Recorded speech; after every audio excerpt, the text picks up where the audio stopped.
નમસ્કાર દર્શક મિત્રો, આપ જોઈ રહ્યા છો ગુજરાત સિક્યોર ન્યૂઝ। હવે જોઈએ અગત્યના સમાચાર।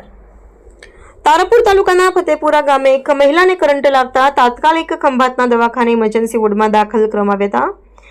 તારાપુર તાલુકાના ફતેપુરા ગામે રહેતા અને ખેતમજૂરી કરીને પોતાનું ગુજરાન ચલાવતા જગદીશભાઈ રામજીભાઈ ગોહિલ કાલે સાંજના સમયે 5:01 વાગે પોતાના ખેતરમાં બનાવેલ મકાને બેઠા હતા અને તેમના માતુશ્રી સુજાબેન રામજીભાઈ ગોહિલ મકાનના પાછળના ભાગે ભેંસો બાંધવાનું છાપરું છે ત્યાં ભેંસોને ઘાસચારો નાખવા માટે ગયા હતા અને ખેતીવાડીની 11,000 કેવીની લાઈન પસાર થાય છે તે લાઈન નીચે હોવાના કારણે મહિલાને અચાનક વીજ કરંટ લાગ્યો હતો।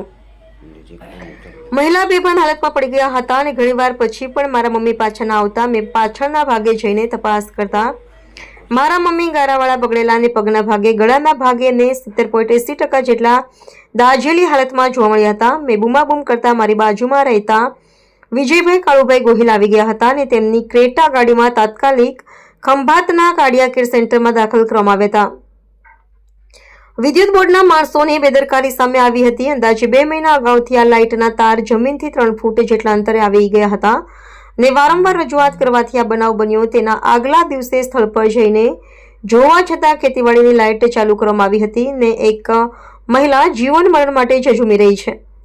જગદીશભાઈ રામજીભાઈ ગોહિલની એક જ માંગ છે કે આ બનાવમાં યોગ્ય તપાસ કરવામાં આવે ને મારા મમ્મીને યોગ્ય વળતર આપવામાં આવે। તંત્રી અહેવાલ મહેન્દ્રસિંહ ડાભી, ગુજરાત સિક્યોર ન્યૂઝ, તારાપુર।